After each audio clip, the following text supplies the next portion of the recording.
Malia Kozlov, aka the Widowa, Kelly Josh, aka Sarcrona, and Dianessa Romano, aka Wondy Woman, or aka Zartron. These three women are more than just characters on a screen or on a page and panel. They are the pillars, the Chanosa Trinity. DC has their Trinity of Superman, Wonder Woman, and Batman. Well, we'll get into that in another video. And Marvel has their own Trinity as well. But when it comes to Chanosa, they have the TT, the Trinity Trio, or the Chanosa Trio, because they do have a lot of differences despite their similarities. Let's start with the obvious one, the fan favorite, probably the most favorite and iconic Chanosa character, LuZanto novel character, Malia Kozlov, the Widowa. Now, as we all know, she was born in Moscow, Russia. Her father, Yutin, became part of the mercenary business because of the, let's just say, poor economic state in Russia due to the fall of the Soviet Union. The origin story videos for the characters are still up. You can use those and their feats and accomplishments videos as well, although I may have to re-update them and stuff like that, right? So Malia's mother got shot right in front of her in her bedroom when she was only 10 years old. And then fast forward when she was 20 years old, that same sniper who shot and killed her mother, Clementine, well, her father jumped in the way, literally and physically in the way of the bullet by Rasputin, because when Yutin was in the mercenary business, he killed Rasputin's brother, right? Yosef. I'm going to have to refresh on the names and stuff like that. We know she trains with her brothers and her sisters. She still travels with her brothers and her sister, right? Nalia and Yosef, right? They're into different things, different hobbies and things of that nature. But we know that Malia, based off of her past traumas and tragedies, she took that and shaped it and molded it to her motivation. And that was made her become the widower, right? Now, if she would have been a mercenary or a killer and ruthless, that would make perfect sense. I mean, look at what happened to both of her parents and the state of her household with her siblings. It would make a lot of sense. But the fact that she did the exact opposite of that, it makes you question and wonder why. Well, we know why, right? We know why she has the no kill rule, the no mutilating rule, the no beat down rule, etc. She has a lot of rules and restrictions, right? But we understand her sense of morality and where her humanity comes from, right? Her parents, despite them dying 10 years apart. Malia is motivational because she shows us that trauma, pain, and suffering is not the end, because that is not death. If anything, pain is the start of your transformation. She uses it as fuel to her fire, not to put out the fire, so to speak. She could have easily said, you know what, I'm just going to become a villain. This is too hard, but she never really says, oh, this is too much for me. I don't think I can do this. She always believes she can accomplish something as long as she puts her mind to it. As long as it's in the realm of possibility, it is a possibility. Malia Kozlov, aka the Widowa, is such an inspirational, iconic character because she shows us that just because you've been wronged doesn't mean you have to start doing wrong. Just because something bad happened to you or a lot of bad things happen to you, that doesn't mean you need to become a bad person who has bad choices and behaviors. You can choose to go the opposite way, the opposite direction, right? And that is what makes Malia Kozlov the widower. And we can become our own widowers. Yes, life is not easy, but it doesn't have to be as hard. Deep down, we all have a choice. And that is our true power, the power of a choice, just like she made her choice and lives with it to this very same day, despite making it all those years ago. Now, Kelly Josh Sarcrona is different. She's motivational. Malia feels like a hero. Kelly feels like a goddess. You see, Her hope is different from Malia's hope. Her hope is like otherworldly, overwhelming, right? She comes from another realm. She doesn't come from Moscow. She comes from Sarcronia, the daughter of Sarcronia. Sarcronia is the realm. It's beautiful. The vibe, the nature, the colors, the languages, the dances, the traditions, the ceremonies. I could keep going on, but you get the point that I'm trying to make. So that's what makes Kelly Josh stand out, right? And as we've always said before, Kelly, despite being a goddess, has more humanity than an actual human being. That's pretty ironic, don't you think? You see, we know Kelly lost her best friend Eva, because Eva physically took that laser beam in front. It was aimed at Kelly, but Eva took it. Kelly understands sacrifice for the greater good, putting yourself in front of others and not putting others down. So she herself learned a lesson despite being a literal goddess, you know? And that's another thing I wanted to point out. You see, we love Kelly not just because of her goddess powers and abilities. It's the fact that despite her goddess powers and abilities, she doesn't choose to do wrong, bad, or evil. Instead, she continues to do what is just, right, and good. She's not just a power fantasy. She's a moral fantasy, right? In a world where people are immoral or immoral, why can't you have morals, right? In a world where people are trying to lose themselves in social media and try the latest TikTok trends and trying to be dark and edgy so they won't be seen as corny or cheesy, why can't you be full throttle? The thing about Kelly is that you have to be sincere. You have to be genuine. There's no sarcasm or dry humor with her. There's nothing wrong with that, but Kelly is not that type of character. She inspires us to be greater than ourselves from our past and become something where it kind of does feel goddess-like. Do you understand what I'm saying and what I mean by that?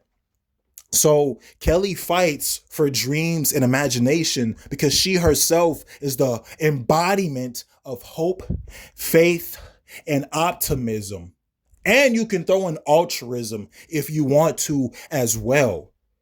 So you understand Malia now, and you understand Kelly now.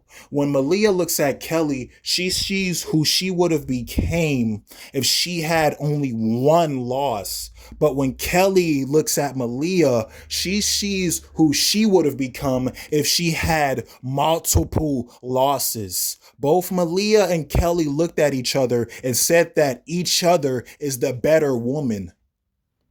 So that doesn't have tension, no ego. It's humility and humanity from two characters who you would never ever think or assume would have those two things.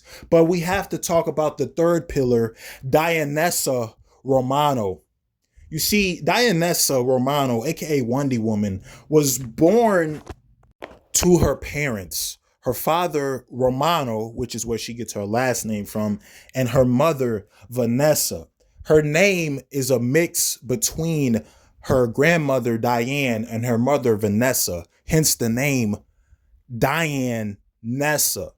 And plus, that's a pretty badass name. Her brother, Mikhail, and then her other brother, Tyrese, along with her sister, Diane. Yes, she was named after her grandmother. So there's two Dianes in the family. Wondy Woman is different from Wonder Woman, and she's different from the two characters, Malia and Kelly. The whole point of Wondy Woman is her background, her origin, but her parents, how her parents raised her, how they guided her. They showed her valuable life lessons and teachings throughout her childhood and teenage years. So that way, when she does get her powers and abilities through winning each and every round in the King and Queen tournament, she still remembers where she came from, even though she's at a different point in her life.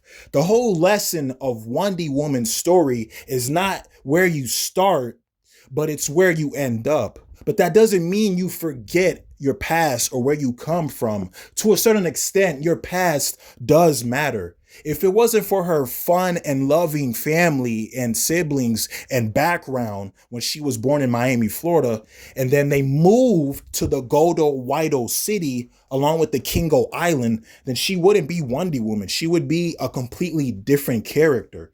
Parents do play a crucial and critical part in their child's lives, and we see that in Dianessa's story. You see what I'm saying? Dianessa Romano, aka Wondy Woman story, is a classic tale of nature versus nurture. If she grew up with different parents or a single parent household or one brother or one sister or no siblings, etc., she would be a completely different character. But we don't have to worry about that because that didn't happen. So now do you see what I'm saying? She knows what it's like to be a normal human despite now having powers and abilities, which is going to tie into what I'm about to say later, right? So when you win a round through the king and queen tournament, you get powers and abilities, right? So this would explain how she got the powers. And her father, well, before he became the king, right, of the Kingo Island in the Widowa city, right, which is approximately 15 minutes away from Florida if you were to take a boat. Literally, like it's less than 15 minutes away from Florida, you know.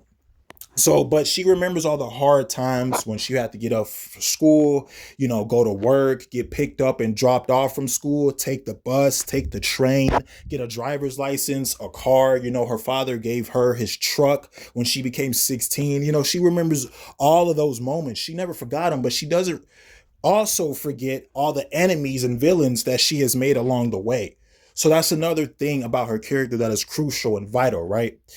But I think Dianessa does complete Malia and Kelly. Let me explain why. The reason why I say this is because she understands both women. Now, she was a normal human with no powers. She was raised with humans, by humans, and was living amongst them for years and years, just like Malia lived amongst humans for years and years, despite Malia herself not being a human.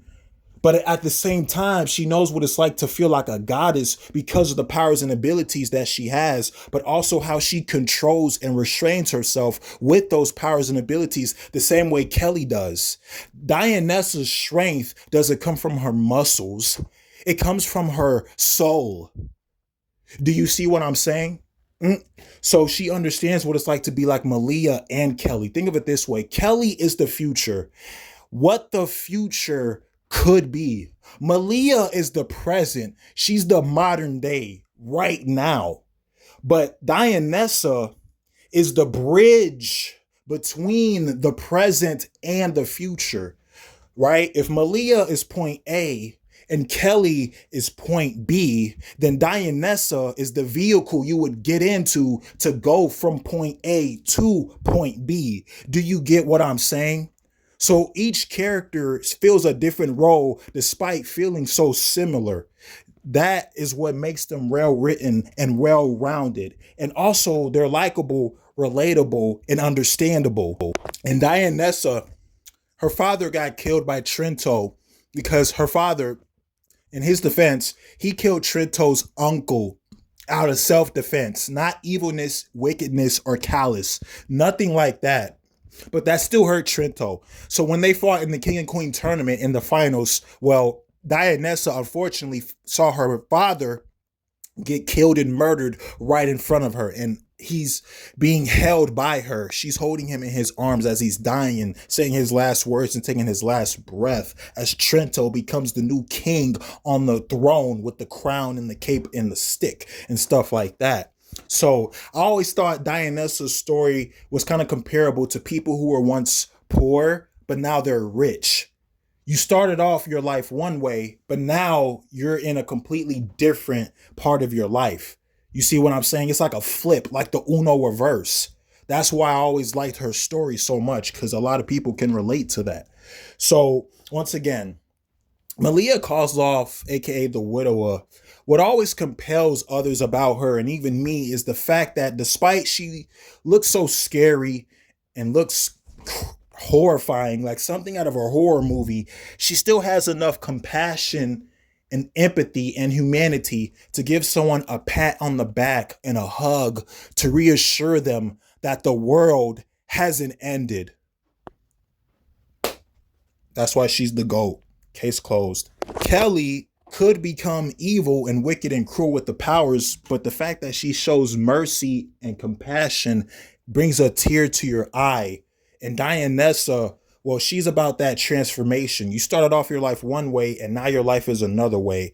All three of these ladies complete the Chanosa Trinity and the Trinity Trio, and I love them so very, very much, and so do you. I'm out. Much love and respect. Also, Malia and Kelly and Dianessa love working together. They get along just fine despite their differences. They love each other. All right, I'm out now. Much love and respect.